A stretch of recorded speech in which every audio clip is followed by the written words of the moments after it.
Welcome to Lyra Echo Stories, where every story echoes emotions, memories, and hidden truths. Step in and feel the echo of every tale. A paper plate. That's what I saw first. Not the cot wedged between the water heater and a stack of moving boxes. Not the extension cord snaking across the concrete floor to a nightlight shaped like a rocket ship, the one I bought him at the Houston airport 14 months ago, the one he said made the dark feel like outer space. Not the fleece blanket I didn't recognize, balled up at the foot of the cot like someone had thrown it there from across the room. The paper plate, floral pattern, dollar store. A scoop of leftover rice and 3 green beans, cold and drying at the edges, sitting on the concrete floor next to the cot like someone had set it down and kept walking. My son was underneath that blanket, 7 years old, curled on his side with his shoes still on, which meant nobody had tucked him in. His forehead was slick. His cheeks were the color you never want to see on a child, that grayish flush that looks like the blood can't decide whether to stay or leave. I put my hand on his skin and my body knew before my brain caught up. Hot. Not warm from playing hot. Not blanket too thick hot. The kind of hot that hums under your palm like a pipe about to fail. 102, maybe higher. 14 months of oilfield safety training teaches you what a fever feels like through your fingertips. You don't need a thermometer. You need a hospital. Micah, I kept my voice level. Hey buddy, Mom's here. He opened his eyes halfway, looked at me like I was part of a dream he'd been having. Then his hand found my wrist and held on, and something in my chest shifted, not broke. Not yet shifted, the way a structure shifts right before you find out whether it holds or collapses. I picked him up. He was lighter than I expected. Lighter than 7 should be. I carried him up the basement stairs and through the hallway, past the living room with the new sectional I didn't recognize, past the kitchen where 2 cereal bowls sat in the sink, real bowls, ceramic with little painted strawberries on the rim, and past the family photo wall. I didn't stop to look at the photos. Not yet, but something registered at the edge of my vision, a color shift, a rearrangement that I filed away the way I file away a pressure reading that doesn't match the model. You don't stop the inspection. You note it. You come back. At the top of the stairs, I turned left. Micah's room, the room with the blue walls and the glow-in-the-dark solar system decals and the bookshelf I'd built from a flat-pack kit the week before I left, the one where I'd hidden notes inside his favorite books. Mom loves you. Page 42. Mom loves you. Page 17. Mom loves you. Every single page. The door was open. The blue walls were pink now. A canopy bed sat where his twin bed used to be. White frame, tulle curtains, a pile of stuffed animals arranged like a department store display. A little girl was asleep in the middle of it, dark hair, mouth open, one arm draped over a stuffed unicorn. Lily, my niece, 5 years old and sleeping in my son's bed, in my son's room, under a ceiling where the solar system decals had been scraped off and replaced with butterfly stickers. My son's bookshelf was gone. I stood there holding Micah, who was burning against my chest. And I looked at that pink room and I did the thing I always do when a system fails. I didn't panic. I counted. I measured. I cataloged. The canopy bed, maybe $400. The dresser, new, white, $300. The rug, pink shag, $150. The curtains, the lamp, the butterfly stickers. Someone had spent real money turning this room into a little girl's dream. And my son was in the basement, on a cot next to a water heater, eating rice off a paper plate on the floor. Oh, you're early. My mother stood at the end of the hallway. Robe, coffee mug, the expression of someone caught between 2 lies and choosing the easier one. Not welcome home. Not, I'm so glad you're here. Not, Micah's been asking about you. You're early. His fever's at least 102, I said. How long has he been sick? A couple days. It's just a cold, Jenna. Kids get colds. He's in the basement, the storage room. We made it nice for him. He has a nightlight and everything. His room is pink. My mother set her coffee mug on the hallway table carefully, like she was buying time. Danielle needed help. She and Craig are going through a rough patch, and Lily needed a real room. A little girl can't sleep on a couch. Your son is fine. He didn't even complain. Something moved behind my ribs. Not a snap, not a crack. A slow rotation, like a valve turning. Because I'd heard that before. Not about Micah, about me. Your sister is smaller. She needs a real room. You're the big girl. I was 9. I slept on the living room couch for 2 years, while my younger sister had the bedroom with the window that faced the oak tree. I didn't complain either. I thought not complaining was the same as being good. I thought being good was the same as being loved. I looked at my mother. She looked back with the same face she'd made 20 years ago. The one that says this is reasonable, this is fair. Why are you making it difficult? I didn't answer her. I shifted Micah higher on my hip, walked down the stairs, and grabbed his backpack from the corner of the storage room. It was packed. Not half-packed, not messy. Packed, zippered, ready, like he'd been waiting. My father's old recliner sat against the far wall, brown leather cracked at the seams. The one piece of furniture my mother hadn't replaced in 30 years. It smelled like him Old Spice and newsprint, and the specific warmth of a man who used to fall asleep reading the Inquirer every Sunday. Micah had been sleeping 3 feet from it, the only piece of this house that still held any love, and it was in the basement with my son. I walked out the front door without another word, strapped Micah into the back seat, started the car. He was half asleep, his forehead against the window, the backpack in his lap like he'd always known. "Mom?" His voice was small and dry and wrong. "Are we going home?" I pulled out of the driveway. I didn't know where home was yet, but I knew where it wasn't. Micah held my wrist the entire drive to urgent care. Not my hand, my wrist. The same place he'd grabbed when he was a toddler and couldn't reach my fingers. I thought he'd grown out of it. Apparently he'd just been saving it for when it mattered. The last time he held my wrist like that was 14 months ago, at the Philadelphia airport, gate B7, 6:15 in the morning. I was kneeling on the terminal floor in work boots and a Permian Basin operator's polo. Eye level with a boy who was trying very hard to be brave about something no 6-year-old should have to be brave about. "It's only 6 months," I told him. "Maybe less. Grandma's going to take such good care of you. And I'll call every single week. FaceTime. You can show me your Legos." He nodded. Didn't cry. His fingers tightened on my wrist. Behind us, my mother stood with her purse over one arm and a smile so wide it could have been a campaign poster. "Go do your thing, honey. We'll be just fine. Micah and I are going to have the best time." I believed her. I had no reason not to. My mother was a lot of things, particular, opinionated, occasionally exhausting at Thanksgiving, but she loved Micah. She'd kept his baby photos in her wallet. She made him French toast on Saturday mornings when we visited. She called him my little man. I stood up, kissed the top of his head.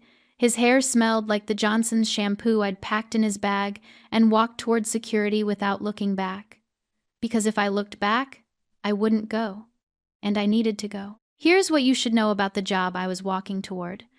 Petroleum engineer, field rotation, Permian Basin, West Texas. If you've never been to Midland, Texas, imagine a place where the sky is enormous and everything underneath it is trying to kill you: the heat, the dust, the isolation, the 14-hour shifts, and the particular loneliness of eating microwave burritos in a trailer at 10 o'clock at night while pump jacks nod outside your window like mechanical birds that never sleep. The Permian Basin is beautiful if you find beauty in dust, pump jacks, and men who think deodorant is optional. But the money was real. $135,000 a year with field rotation premium, which was nearly double what I'd make at a desk in Houston. I took the rotation for one reason: Micah's future. College fund. Savings. A cushion thick enough that if anything ever went wrong, my son would land on something soft. The morning I flew out, I sat in the terminal lounge after security and opened my banking app. Set up an automatic transfer. $5,000 first of every month from my account to my mother's. $5,000. I did the math the way I do every calculation: margin of safety first, then efficiency. Sandra's mortgage. $1,400. Groceries and utilities. $800. Micah's school, clothes, activities. Maybe $500. That left more than $2,000 in breathing room. I wanted her comfortable. I wanted her to never feel like watching my son was a burden. I wanted the math to say, "You are generous, and your mother will see it, and your son will be safe." $5,000 a month. That was the equation. I pressed confirm and watched the first transfer process, and I felt no. I didn't feel anything as clean as relief. It was more like the sensation of bolting a safety valve onto a system and telling yourself the engineering is sound. You don't feel safe. You feel like you've done everything you can. The week before I left, I built Micah a bookshelf.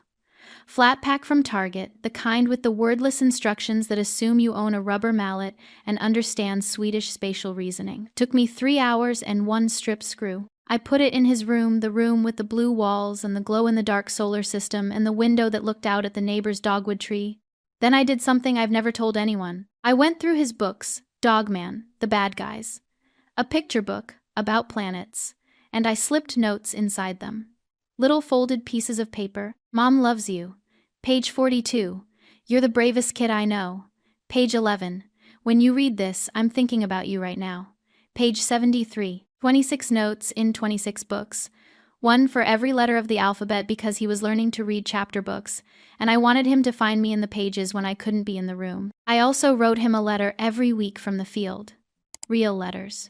Pen, paper, envelope, stamp. I drew little pictures of the pump jacks and the jackrabbits and the sunsets that turned the sky orange and purple like someone had spilled paint across the whole state of Texas. Every Friday, I walked to the post office in Midland and mailed one. Every Friday. I am telling you this not because I want credit. I am telling you because I need you to understand what kind of mother I was when I left, so you understand what I found when I came back. 14 months. 61 weekly phone calls where my mother said he's doing great.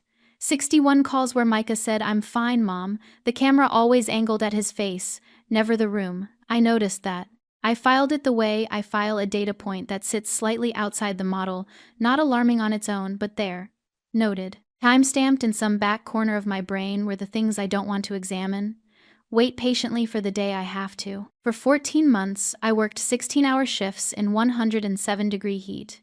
I ate bad food. I slept in a company trailer. I missed Micah's first day of 2nd grade, his school play, his 7th birthday. For his birthday, my mother sent a photo. Micah with a grocery store cupcake, single candle, my mother's kitchen table. In the background, a bounce house in the backyard. I didn't think about the bounce house. A 7-year-old boy doesn't need a bounce house. I figured it was for the party. I figured a lot of things. In the urgent care parking lot, Micah asleep in the back seat with his packed backpack in his lap, I sat with the engine running and opened my phone. Not to call my mother. Not yet. I opened the calculator. The one I use for flow rates and pressure differentials and blowout thresholds. 5,000 times 14. The number sat on the screen in plain black digits. No decimal points, no variables. Just the answer. $70,000. I stared at it the way you stare at a test result that changes the diagnosis. Then I unbuckled my seatbelt, opened the back door, and carried my son inside. The urgent care doctor was a woman in her 40s with reading glasses on a beaded chain and the particular steadiness of someone who has seen enough to know when to ask and when to wait. She checked Micah's ears, his throat, his lymph nodes, pressed gently on his abdomen, asked him to open wide and say, "Ah," and he did it with the practiced obedience of a child who has learned that cooperating makes things go faster. Bilateral ear infection, she said, writing on her clipboard. Mild dehydration. He's a bit underweight for his age, not alarming, but noticeable. She paused, clicked her pen once. Has his diet changed recently? She wasn't looking at the chart when she said it. She was looking at me. I've been working out of state, I said. He's been with my mother. She nodded. The nod of a person recording information without judgment. At least not out loud. She prescribed amoxicillin, Pedialyte, rest, and a follow-up in 10 days. At the door, she turned back and said, very casually, "If you want, we can do a full wellness check at the follow-up. Nutrition panel, growth markers. Just to have a baseline. Just to have a baseline. The way you'd say just to be safe. The way I'd say just running a diagnostic before pulling a wellhead apart because the numbers don't add up." "Yes," I said. "Please." Micah sat on the hotel bed with his legs crossed, drinking Pedialyte through a straw, while I unpacked the overnight bag I'd grabbed from my rental car. I hadn't planned to be in Philadelphia for more than a weekend fly-in. Surprise Micah, take him for cheesesteaks and the Franklin Institute, fly back to Midland. I had 3 changes of clothes and a toiletry bag. No plan for what was actually happening. I sat on the edge of the bed next to him. I wanted to ask him everything. I wanted to shake the last 8 months out of him like coins from a piggy bank. But I didn't, because I am a petroleum engineer, and when you suspect a system is compromised, you don't start by yanking valves. You start by listening. You take readings. You map the failure before you touch anything. So, I said, keeping my voice the same tone I use when I'm asking a field tech about a gauge reading. Conversational, unhurried. When did Aunt Danny and Uncle Craig move in? A while ago. He sucked on the straw. After Lily's old apartment got too small. And that's when you moved to the downstairs room? Grandma said Lily needed a girl's room. Because she's a girl. He said this like it was a fact of engineering, load-bearing, non-negotiable. Girls need girl rooms. He was just a variable that got reassigned. Do you like the downstairs room? It's okay. It's kind of cold sometimes. But Grandpa's chair is down there, so... He shrugged. I like sleeping near Grandpa's chair. It smells like him. I swallowed. Kept my face level. What about dinner?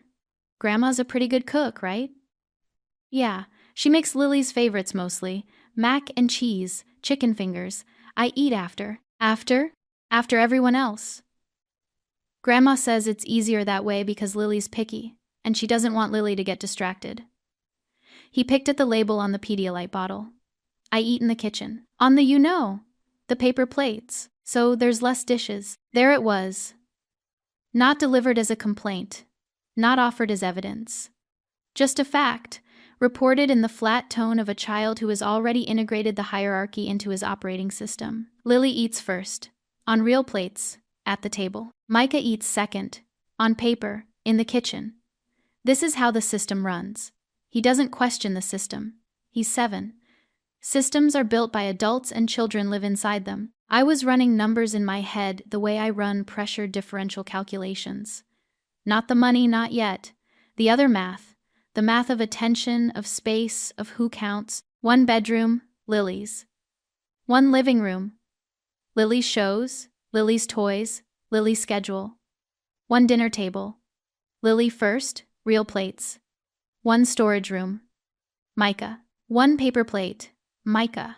1 packed backpack by the door. Micah. Mom? Micah was looking at me with his head tilted, the Pedialyte straw still in his mouth. Are you mad? No, buddy. I smoothed his hair back from his forehead. Still warm, but the Tylenol was working. I'm just doing math. You always do math. I do. It's a problem. He almost smiled.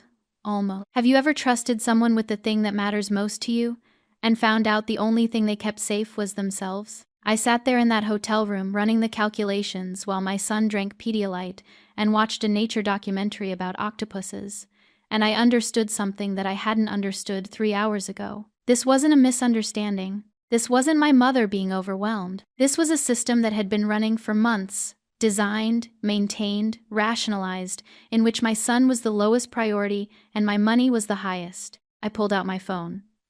Not to call Sandra. I wasn't ready for that. I didn't trust my voice not to carry something I couldn't take back. There was a text from an hour ago.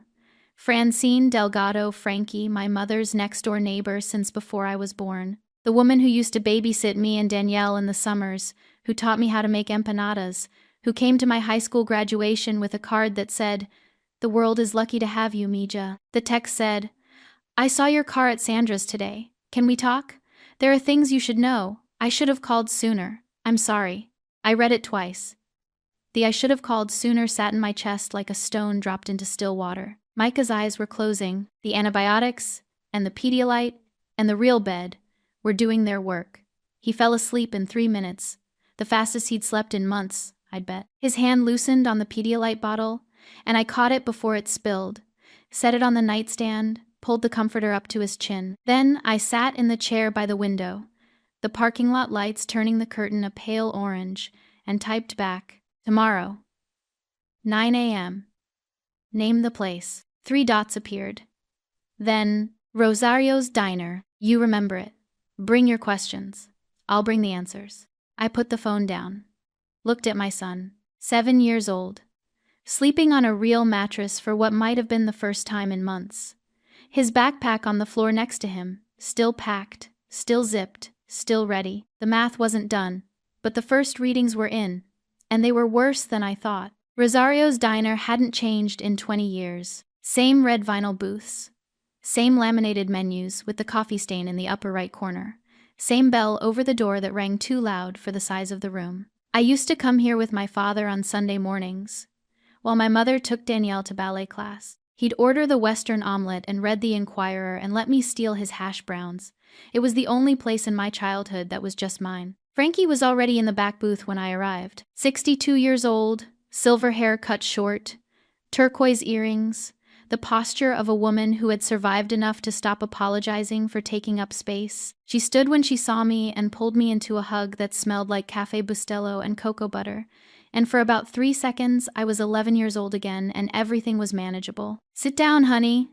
She slid a coffee across the table. "Already ordered, already poured." She remembered how I take it black. No sugar, same as my father. "How long have you known?" I said. Frankie wrapped both hands around her mug. "Known what specifically? That Micah was sleeping in the storage room? Or that your money was keeping everyone in that house alive except the person it was meant for?" "Either. Both. The room about 7 months. Danielle and Craig moved in last September. By October, the pink paint was up and your boy was downstairs. I saw the delivery truck bring the canopy bed. I thought maybe it was temporary. Maybe Sandra was rearranging." She shook her head. "It wasn't temporary. And the money? I don't know what Sandra does with the money, but I know what she doesn't do with it." Frankie reached into her bag and pulled out her phone. "I started taking these in January because something didn't sit right, and I wanted, I don't know, a record." In case somebody ever asked, she turned the phone toward me. The first photo. Micah in Sandra's backyard. Late January. Thin jacket, the same one I'd packed 14 months ago, which meant nobody had bought him a winter coat. He was sitting on the back steps alone, drawing something in a notebook. Through the kitchen window behind him, visible and sharp. Lily on the couch, wrapped in a blanket, watching something on a tablet. Sandra next to her. Second photo, early February. Micah in the same backyard, same jacket, pushing himself on the tire swing Bobby had hung from the oak tree 15 years ago. Empty yard. Bare trees. The kitchen window glowing warm behind him. Third photo, March. Micah walking to the school bus stop at the end of the block. Alone. No adult. His backpack the same one, always packed, always ready, hung from both shoulders like it weighed more than it should. "I should have called you," Frankie said. "I know that. I told myself it wasn't my business, that Sandra had her reasons, that maybe you knew and you'd made some arrangement. But I kept taking the pictures because some part of me knew that wasn't true." She paused. "Honey, I spent 30 years being the strong one in my house. You know what I got for it? A thank you card and an empty savings account. Don't make my mistake. Don't wait until the math stops working before you look at the numbers." I looked at the photos again. My son in January. My son in February. My son in March. Alone in every frame. "I need to see where the money went," I said. It took me 40 minutes. Frankie sat across from me at the diner booth while I worked through my phone like I was running a downhole survey. Here's the thing about being a petroleum engineer: you learn to read systems. Flow rates, pressure drops, where the output goes, and where it leaks. Money moves through a household the same way fluid moves through a pipeline. You follow it, and the story tells itself. I had access to my mother's Venmo. I'd set up her phone 2 Christmases ago, linked her bank account, taught her how to send and receive, set her profile photo to a picture of her and Bobby at the shore. She never changed the password, never thought she needed to. I opened the transaction history and started scrolling. 14 months. $5,000 a month. $70,000 total. I already knew the headline. Now I needed the line items. Sandra's mortgage autopay. $1,400 a month. There. Consistent. Fine. Danielle marked as Danny Misk or Danny Carr or just D $480 a month. Every month since October. That was the car payment. A lease on a Nissan Rogue that Craig supposedly couldn't cover. Little Stars Dance Academy. $200 a month. Lily's ballet. December through present. 8 months of dance classes for my niece, funded by my auto transfer. A lump payment in November. $2,800 to a furniture outlet in King of Prussia. I pulled up the store's website. Sectional sofas. Living room sets. The new couch I'd seen in Sandra's living room, the one I didn't recognize, was sitting right there on page 2 of their catalog. Smaller transactions. Craig's name attached to $1,200 across 3 months, labeled loan. Groceries and utilities ran about $800 a month. Sandra had gotten her hair done 6 times at a salon, in media $65 each visit. I built a spreadsheet in my head the way I build well schematics. Column A, what the money was supposed to do. Column B, what the money actually did. Column A had one entry, take care of Micah. Column B had everyone else's name on it. How much went to him? Frankie asked quietly. She'd been watching me work, reading my face the way you read a weather forecast. I did the math. School lunch program free, because Sandra had enrolled him as low income, which meant she'd reported minimal household expenses on the application while receiving $5,000 a month from me. Clothes secondhand, maybe $20 a month if that. No activities, no sports, no music lessons, no birthday party, unless you count a grocery store cupcake and a single candle. About $300 a month, I said. Maybe less. Out of 5,000, 6%. I put the phone down. My son got 6%. Frankie didn't say anything for a long time. The diner clattered around us, plates, coffee pots, the bell over the door, and we sat in the middle of it like 2 women, at the center of a very quiet disaster. I design pipeline systems for a living, I said. Following the money was not exactly advanced calculus. I paid for the coffee, drove back toward Drexel Hill. Not to confront. Not yet, that's not how I work. You don't report a pressure anomaly until you've documented every reading, photographed every gauge, and built a file thick enough that nobody can argue with the data. I parked on the street. Sandra's car was gone Wednesday morning, which meant Bible study at Calvary Lutheran until 11:30. Danielle's Rogue was gone too. The house was empty. I still had my key. I walked through every room with my phone. Photographed the storage room, the cot, the water heater, the paper plates, the nightlight, the extension cord, the recliner. Photographed Lily's room, the canopy bed, the butterfly stickers, the new dresser. Photographed the kitchen, the real plates in the cabinet, the paper plates stacked near the back door. I screenshotted every Venmo transaction. Every one. 14 months. 61 transfers. The whole pipeline mapped from source to terminus. Then I walked out, locked the door behind me, and sat in my car for a long time, staring at the house I grew up in. The house that took my bedroom when I was 9 and took my son's bedroom 20 years later, and I understood that some systems aren't broken. They're working exactly as designed. You're just not the person they were designed for. The house was empty when I went back. Wednesday afternoon, Sandra at her women's group after Bible study, Danielle at wherever Danielle goes when someone else is watching Lily, Craig at the dealership pretending to sell Kias. I parked on the street and sat in the car for a moment with the engine off, looking at the house I grew up in. Split level, beige siding.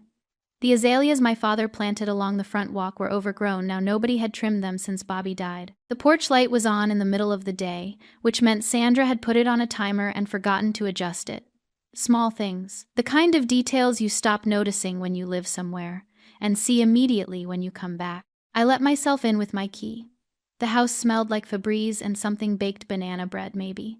Sandra's go-to when she wanted the house to smell like a home instead of an argument. I walked through slowly, not rushing. Not yet. The living room, the new sectional gray microfiber, still had the tags tucked behind the back cushion. $2,800. My money. Lily's toys in a basket, by the TV a pink tablet, a Barbie dream house missing one wall, a stack of coloring books. No sign that a 7-year-old boy had ever existed in this room. The kitchen. I opened the cabinet above the sink. Real plates. Ceramic. The ones with the painted strawberries, I recognized them now. Sandra had bought a new set. 8 dinner plates, 8 salad plates, 8 bowls. Service for 8. Then I opened the cabinet by the back door, the one that used to hold Bobby's travel mugs. Paper plates, a sleeve of 50.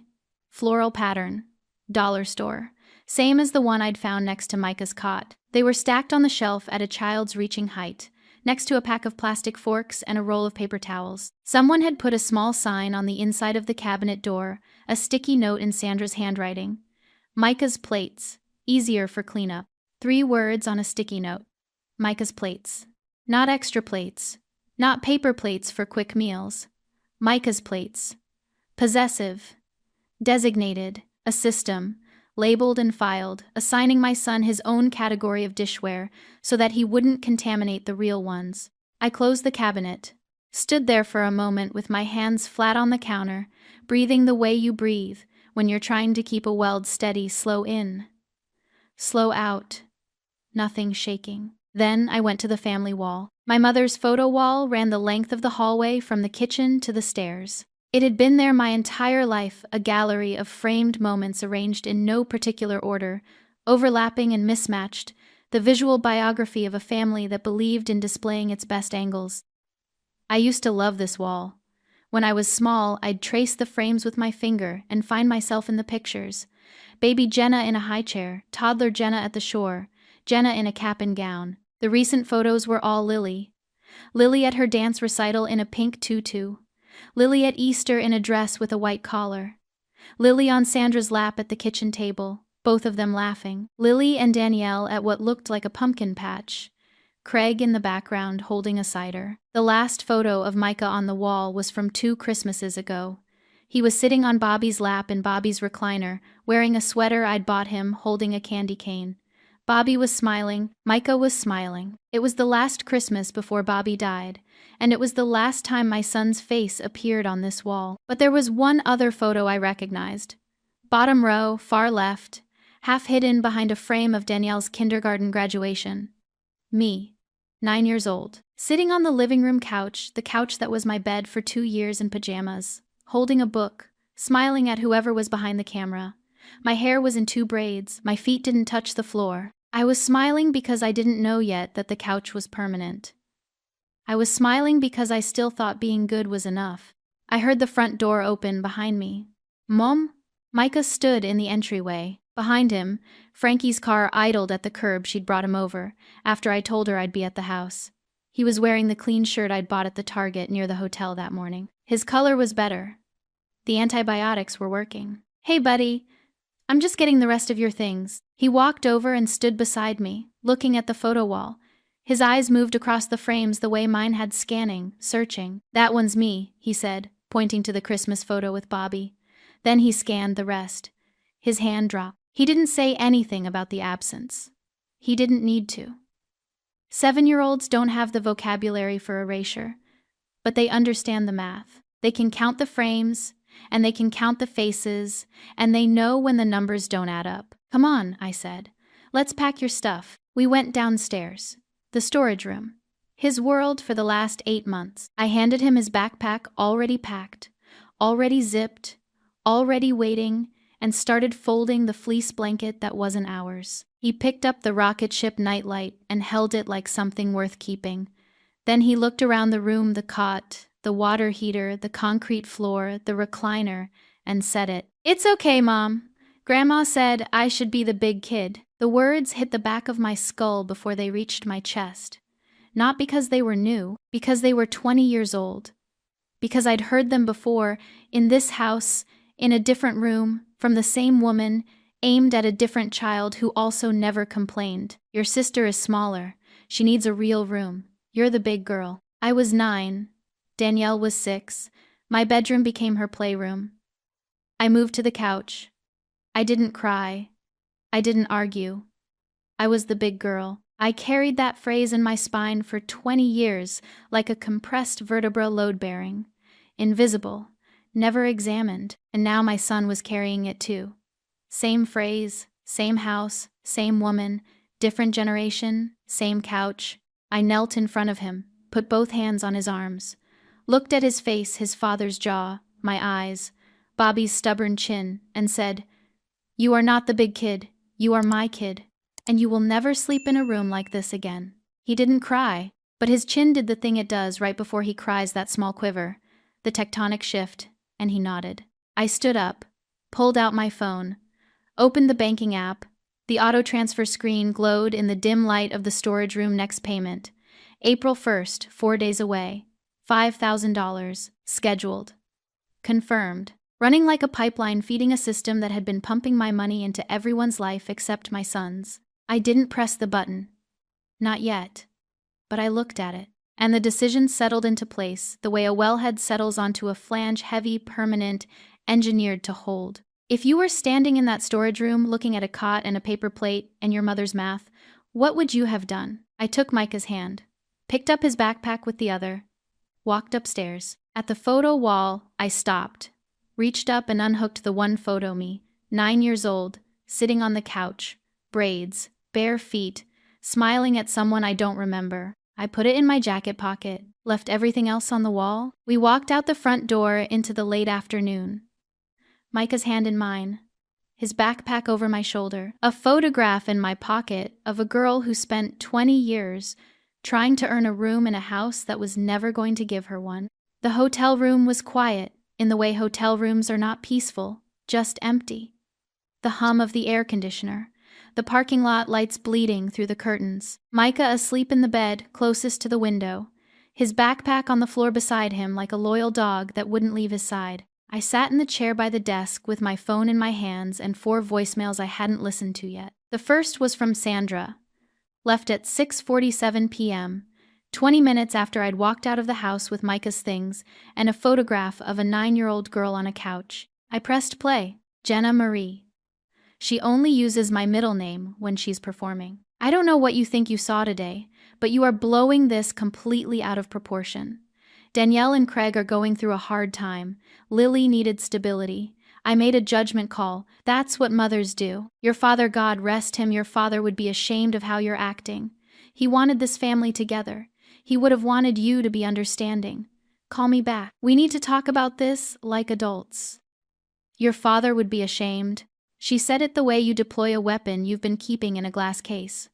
Bobby had been dead for 3 years, and she still knew exactly where to aim him, because she knew she has always known that the one voice I could never argue with was his. The one approval I could never stop reaching for belonged to a man who couldn't give it anymore. I sat in that chair and the lie whispered to me one last time. Quiet, familiar. The voice of a 20-year pattern wearing my father's face. Asterisk. Maybe you're overreacting. Maybe it wasn't that bad. Maybe if you send the money and apologize, they'll asterisk. They'll what? Give Micah his room back? Treat him like he matters? Put his photo on the wall? They won't. They never did. Not for me, and not for him. The system doesn't change because you feed it more. It just gets better at consuming you. I looked at Micah. His breathing was even. His color was almost normal. One day on real medicine, real food, a real bed one day, and his body was already recovering from 8 months of being an afterthought. I deleted the voicemail without saving it. Played the second one. Sandra again, 8:15 p.m. angrier. I can't believe you just took him without discussing this with me. I'm his grandmother. I have rights. Delete. Third voicemail. Danielle, 9:02 p.m. The vocal fry of a woman who has never been told no by anyone with authority over her. Jenna, honestly, you're being really dramatic about this. Micah had a bed, he had food, he had a roof over his head. Just because it wasn't up to your standards doesn't mean we did anything wrong. Call Mom. She's upset. Delete. I didn't listen to the fourth. I turned my phone face down on the desk and sat there in the blue light of the muted television, running equations. Not the money this time, the other math. The structural load calculation. If I send the money and go back to Midland, the system continues. Micah goes back to the storage room. The paper plates come out. Lily keeps the bedroom. Nothing changes except that I've confirmed. Again, that compliance is my job. If I cut the money and take Micah, the system collapses. Sandra can't cover the mortgage alone. Danielle and Craig have no backup. The house of cards built on my $5,000 a month folds. Option A maintains the structure. Option B tests whether it can stand without me. I already knew the answer. I've been an engineer long enough to know that when you remove the load-bearing element, you don't get a building, you get a pile. Thursday morning. Micah ate scrambled eggs from the hotel breakfast buffet, 2 plates, orange juice, a banana. I watched him eat the way you watch a gauge return to normal range after a pressure spike. Steadying. Good. Then I went to work. First call, a family attorney in Philadelphia. A woman named Teresa Quill, whose name I'd found through the Pennsylvania Bar Referral Service. I laid out the situation in the order I'd built it: medical records from urgent care, photographs of the storage room, Venmo transaction history, Frankie's photos and timeline, Micah's own statements. I spoke for 11 minutes without stopping. She listened the way engineers listen for the data, not the emotion. "This is documented neglect," she said when I finished. "Not criminal level, nobody's going to prison, but certainly enough for an emergency custody modification if your mother tries to claim any visitation rights. You have medical evidence, financial evidence, photographic evidence, and a corroborating witness. Frankly, Miss Prescott, most cases I see have a third of this." "I'm an engineer," I said. "I build files." "I can tell." Second call. My HR department in Houston. I asked about transferring from field rotation to a desk engineering position at the Houston office. The pay cut would be about 15%, roughly $20,000 a year. I did the math before the HR coordinator finished explaining the benefits package. $115,000 instead of $135,000. Minus the $5,000 a month I'd no longer be sending to Sandra, that was a net gain of $40,000 a year in money that would actually reach my son. The math had never been easier. "We have an opening in reservoir analysis," the coordinator said. "Start date could be as early as 3 weeks if you're willing to relocate." "I'll take it." Thursday afternoon. The calls came. "Sandra, 1:15 p.m. I answered this time. Kept my voice the way I keep a pressure reading level, measured, documented. "Jenna, we need to sit down and discuss this as a family." "I'll be in touch, Mom." "What does that mean? When?" "Jenna, you can't just—" "I'll be in touch." I hung up. She called back twice. I didn't answer. Danielle. 3:40 p.m. Same script, different performer. "You're punishing Mom because you're jealous of Lily. You've always been jealous of me, Jenna, since we were kids." I didn't respond to that. There was nothing in that sentence worth the cost of refuting it. "Are you even listening?" "I'm listening, Danielle." "Then say something." "I'll be in touch." Craig called at 5 p.m. This one I hadn't expected. Craig Voss, who had spoken maybe 40 words to me in the 4 years he'd been with my sister, suddenly cast as the family mediator. I could hear Danielle coaching him in the background, her whisper sharp enough to cut through drywall. "Hey, Jenna. So, I think there's been a misunderstanding about the financial stuff." "What misunderstanding, Craig?" "Well, I mean, your mom said your money pretty much covered everything. The house, the bills, the kids' stuff. So I figured, my income was more for personal expenses. Mine and Danny's. You didn't contribute anything to the household." "I bought groceries once. In March." Silence. "It was a big grocery run, though. Costco." I pressed my lips together hard enough to leave marks. Because if I didn't, I was going to laugh. And if I laughed, I would also cry. And I wasn't ready to do either of those things yet. "Thank you for calling, Craig." "So are we good?" "I'll be in touch." I hung up, put the phone on the nightstand, looked at Micah, who was building something out of Legos on the hotel room floor, a structure he called a space station for one person, which was either a 7-year-old's engineering project or a metaphor I wasn't ready to examine. Tomorrow, I'd go to Sandra's house one more time. Not to collect evidence, not to document, not to listen, to speak. Friday morning, I dropped Micah at Frankie's house at 9. He was building a second Lego structure, a space station for 2 people this time, and didn't look up when I said I'd be back in an hour. Frankie met my eyes over his head and nodded once. She didn't ask where I was going. I drove to Sandra's house. Parked in the driveway this time, not on the street. Walked up the front steps past the overgrown azaleas and knocked on my own mother's door like a visitor, because that's what I was. I'd been a visitor my entire life. I just hadn't read the fine print. Sandra opened the door. Behind her, at the kitchen table, Danielle sat with a coffee mug, and Craig sat with the expression of a man who had been told to be present and had no further instructions. Lily was upstairs. I could hear a cartoon playing through the ceiling. "Jenna." Sandra's voice was careful, rehearsed. "I'm glad you came. Sit down. Let's talk about this." I didn't sit. I stood in the kitchen doorway with my hands at my sides, and I did what I do best. I presented the data. 14 months, I said. 61 transfers. $70,000. Sandra opened her mouth. I kept going. "Your mortgage is $1,400 a month. That's $19,600 over 14 months. Danielle's car payment, $480 a month. That's $6,720. Lily's dance classes, $200 a month. $1,600 total. Your living room furniture, $2,800. Craig's loans, $1,200. Groceries and utilities, roughly $800 a month, $11,200. I let the numbers hang in the kitchen air. Sandra's hand was on the back of a chair. Danielle's coffee mug had stopped halfway to her mouth. That accounts for approximately $44,000, I said. Give or take your 6 salon appointments. Yenna, Micah's share. School lunch free because you enrolled him as low income while receiving $5,000 a month from me. Clothes secondhand, maybe $20 a month. No activities, no birthday party, no winter coat. I paused. Not for drama. For accuracy. $300 a month. Approximately. Out of 5,000.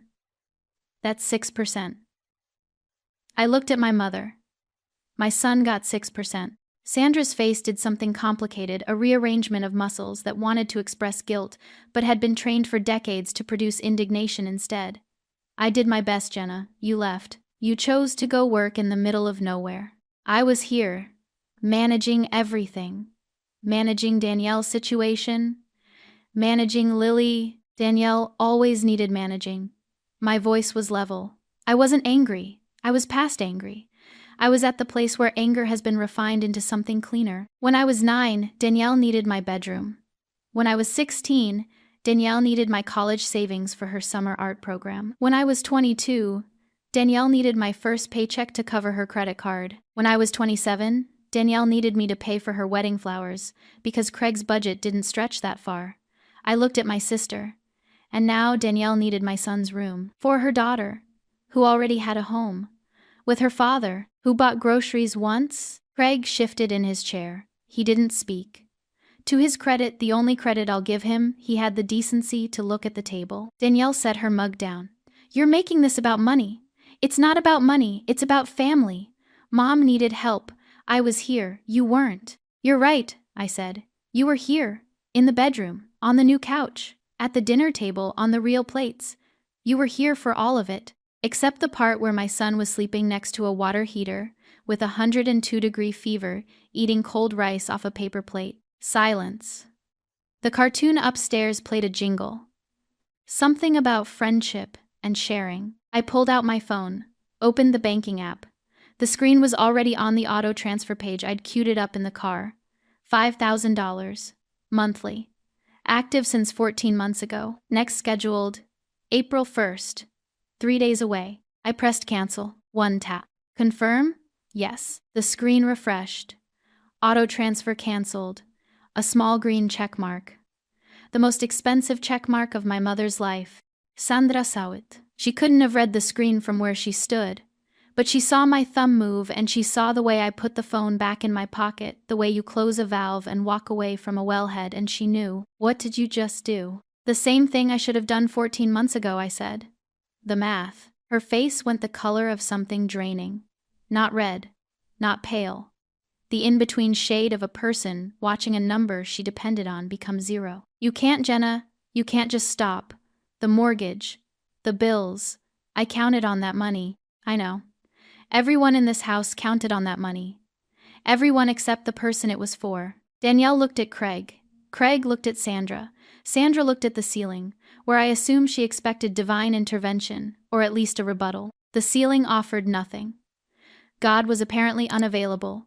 Or perhaps he, too, had seen the Venmo history. I walked past them, down the basement stairs, to the storage room. Bobby's recliner sat where it had been for 3 years. Brown leather, cracked armrests, the smell of Old Spice and newsprint still holding on like a man too stubborn to leave. I gripped the armrest and pulled. It was heavier than it looked. Everything about my father was heavier than it looked. I dragged it up the stairs. Through the kitchen, Sandra and Danielle parted without a word, like the furniture had more authority than anything I'd said, and out the front door to my rental car. It didn't fit in the trunk. I put down the back seats and shoved it in diagonally, leather groaning against the upholstery. Back inside, one last time. I looked at the 3 of them, my mother at the counter, my sister at the table, her husband beside her. A family portrait minus the funding. Micah's backpack was packed, I said. Every day. zipped and ready by the door.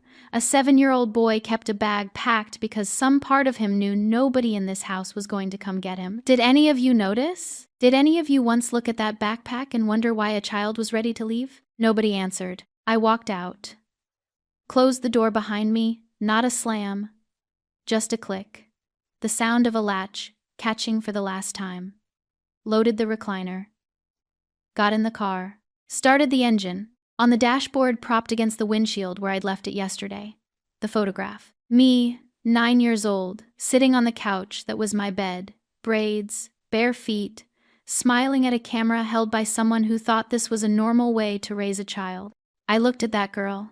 She looked back. We're done being the big kid, I said. Then I drove to Frankie's house to pick up my son. 3 months later, on a Tuesday evening in Houston, my son set the table for dinner. 2 plates. Ceramic.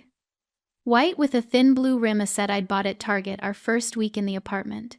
$12 for 4 place settings. Nothing special, nothing expensive, nothing anyone would photograph for a catalog. He placed them carefully, one on each side of the small kitchen table, and then laid a fork and a knife beside each plate, handles aligned, the way I'd taught him. He folded the napkins into triangles, his latest obsession, learned from a YouTube video about origami, and tucked them under the forks like he was preparing for guests who would never come because the only 2 people who mattered were already here. He didn't use paper plates. He hadn't touched a paper plate since Philadelphia.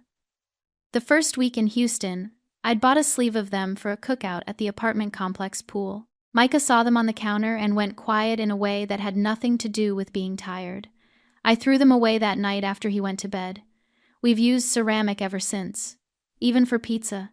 Even for toast. Some things aren't about the plates. I stood at the stove stirring pasta sauce jar sauce. Nothing fancy. The kind that costs $2 and tastes like Tuesday, and watched him through the steam. 8 years old now. His birthday had been 3 weeks ago, and we'd celebrated it at a laser tag place with Owen and 2 other kids from his class. Real party. Real cake. Candles that didn't come from a grocery store bakery. He blew them out so hard that one of them landed in Owen's hair. And the entire party dissolved into the kind of laughter that only 8-year-olds are capable of producing, boneless, breathless, the kind that makes adults remember what joy sounded like before it got complicated. The apartment was small. 2 bedrooms, 1 bathroom, a kitchen that connected to a living room that connected to a balcony overlooking a parking lot. The walls were beige. The carpet was the color of oatmeal. Nothing about it was impressive. Everything about it was ours. Micah's room had blue walls again. I'd painted them myself the second weekend, 2 coats of a color called Atlantic Sky, that was really just blue, but sounded better on the can. He'd helped, which meant one wall had a handprint near the baseboard that we both pretended was intentional. His bookshelf was there too, not the one I'd built in Philadelphia. That one was gone, a new one from IKEA, assembled on the living room floor over the course of a Saturday afternoon and 4 wrong screws. I'd hidden new notes in his books. He was reading chapter books now, Diary of a Wimpy Kid, The Wild Robot, a dog-eared copy of My Side of the Mountain that Frankie had sent in the mail. Mom Loves You, page 42. Still. Bobby's recliner sat in the corner of the living room by the window, brown leather, cracked armrests, too large for the space. It looked like a bear that had wandered into a studio apartment and decided to stay. The leather creaked when you sat down, and if you leaned back far enough, something in the mechanism clicked in a way that sounded almost like a sigh. Micah did his homework in it most afternoons, feet tucked under him, book propped on the armrest, the reading lamp casting a circle of warm light around the chair like it was the only important piece of furniture in the room. He said it was the best reading chair in the world. I didn't argue. It was. On the bookshelf beside the recliner, 2 framed photographs. The first, me, 9 years old, sitting on a couch in pajamas, braids, bare feet, smiling at a camera held by someone I don't remember. The second, me and Micah at the Houston Zoo, 3 weeks ago, standing in front of the penguin exhibit, both of us laughing at a rockhopper that had just stolen a fish from another rockhopper. Micah's mouth was wide open. My eyes were closed the way they close when the laugh is real. The 9-year-old girl and the 29-year-old woman, side by side on a shelf. 20 years apart, same face. Different rooms. Frankie visited on a Saturday. She'd driven down to see her daughter in Galveston and added 2 days in Houston because, as she put it, I didn't drive 900 miles to not eat your pasta. She brought Micah a book about the International Space Station and a tin of her empanadas, still warm in aluminum foil, the smell filling the apartment the way her kitchen in Drexel Hill used to fill the whole block. Micah sat cross-legged on the recliner reading the space station book, while Frankie and I took our coffee to the balcony. The parking lot below us was half empty. A kid on a bicycle was doing loops around a speed bump. The sky was doing that thing Houston skies do in the evening, going soft at the edges, turning the clouds the color of peach skin. His teacher says he raises his hand now, I said. She said he volunteers for things. Read alouds, science demos. He did a presentation on black holes last week. Apparently, he told the class that a black hole is what happens when something collapses under its own gravity and can't support its own weight anymore. I paused. I don't think he was only talking about black holes, Frankie smiled. Smart kid, gets it from his grandfather. We sat for a while without talking. The comfortable kind of quiet, the kind that doesn't need to be filled, because both people in it have already said the things that matter. You look different, Frankie said eventually. Thinner? Lighter. Like you put something down. I stopped carrying a house on my back. She nodded. She understood. She'd put down her own house at 55 and walked out with a suitcase and a savings account she'd hidden for 6 years. Some women recognize the weight because they've carried their own version of it. The aftermath.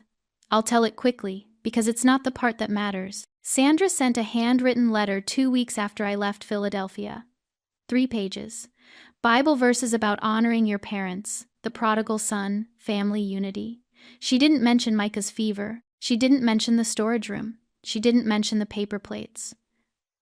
I read it once, folded it, and put it in a drawer I don't open. Danielle and Craig moved out of Sandra's house 6 weeks later. Without my $5,000, the mortgage was a math problem Sandra couldn't solve alone. The house went on the market in June. The azaleas were still overgrown in the listing photos. I saw them online and felt something I didn't expect. Not satisfaction, not sadness, but the particular stillness of watching a building you used to live in become someone else's problem. Danielle called once, in July, crying, not apologizing, asking, just for a couple months, Jenna. Just until Craig's new job starts. 2,000, even 1,000, I said. I hope you figure it out, Danielle. I really do. Then I hung up. And I meant it. Both parts, the hope and the distance. Sandra's voicemails went from angry to pleading to silent across the span of 8 weeks. The silence has held for over a month now. I don't know if it's peace or just the pause before the next round. I don't need to know. Some gauges you stop monitoring because the system they measured isn't yours anymore. Mom? Micah was standing at the kitchen table, fork in hand, pasta sauce on his chin. The plates were set. The glasses were full water, not juice, because he decided water was more astronaut appropriate. The napkins were folded into perfect triangles. Can we get a dog? I laughed. Not the kind of laugh that has something underneath it. Not irony, not exhaustion. Not the careful humor of a woman still calculating whether joy is safe to feel in front of another person. Just a laugh. Clean, unburdened. The first one in longer than I want to count, that didn't cost anything. We'll talk about it, I said. That means yes. That means we'll talk about it. He grinned and shoved a forkful of pasta into his mouth, and I sat down across from him at our table, in our kitchen, in our apartment that nobody could take from us and nobody was funding except me. For the two of us, every cent accounted for. Every plate real. The math is simpler now. 2 plates. 2 people. 100%. At what point does generosity become a transaction? And when you finally stop paying, is that selfishness? Or is that the first honest thing you've done in years?